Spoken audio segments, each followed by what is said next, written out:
Bem com vocês, aqui é o professor Jardel e nessa videoaula nós vamos aprender um pouco sobre o conceito de limite de sequência de números reais. Antes de mais nada, falar um pouquinho de forma superficial o que vem a ser uma sequência.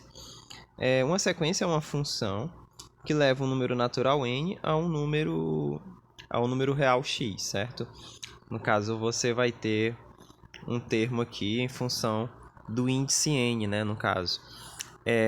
E a definição formal de limite às vezes é um pouco abstrata e o aluno não acaba absorvendo. Por exemplo, começa assim dessa forma: para cada epsilon positivo, existe um n0 pertencente ao conjunto dos naturais, tal que o módulo ou a distância de todos os termos da sequência xn, no caso menos um valor L, né, é menor do que epsilon, sempre que n for maior ou igual a n0.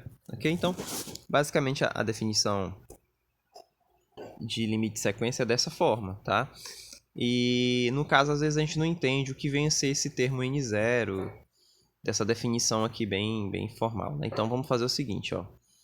Eu vou colocar aqui uma reta para que você possa ver, tá? Que é uma reta real, ok? Eu vou pegar um termo aqui, no caso L, e no intervalo aqui eu vou definir um intervalo de raio epsilon, tá? O epsilon vem a ser justamente esse raio que eu estou pintando de vermelho. Aqui você vai ter L mais epsilon, perdão, menos epsilon, desculpe. L menos epsilon e aqui L mais epsilon. Epsilon é justamente esse comprimento que está em vermelho, tá bom?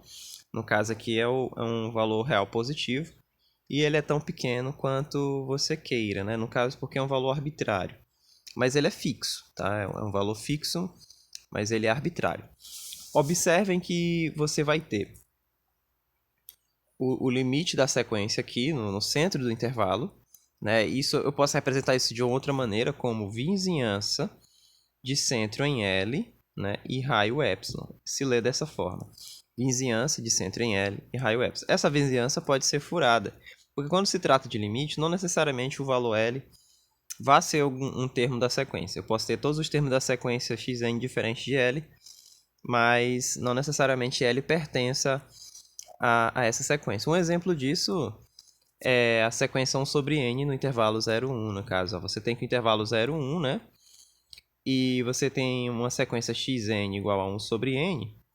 Quando n vai para infinito, esse valor aqui vai para zero, mas 1 sobre n não pode ser zero em hipótese alguma, né? Porque não existe um número natural que você vá dividir 1 e obter zero, né? Necessariamente, só em termos de limite mesmo. Aí, no caso, o que a gente tem aqui, então?